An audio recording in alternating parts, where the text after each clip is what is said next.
Some tips of home design you should consider. Home design is the most important thing you need to think about if you would like to build a new home or create renovation. There are some tips you should know which are related to this design. By understanding them, you will be able to do the proper thing for your home so you can enhance your home with the right option of decor and design, and you will get the enjoyment from them. And then, it will make you more relaxed in your rest time.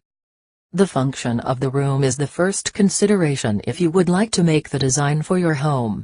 By knowing about the function, you will be able to determine the right thing and the design you make will be beneficial. Besides that, you should consider about the style, which takes an important role in getting the right decor. You should choose the right style that is suitable with your willingness and personality. Also, it must fit with the function of the room. Also, you need to consider who will place the room. If it is your child's room, you need to make it based on your child's willingness and it must be appropriate with the age. You cannot make the design for your room to be the design for your child's room. Also, you should think of the placement of objects and items at the rooms because they can alter the flow of movement to both the body and the eye. So, you can make the room different with others and you will be proud for having them.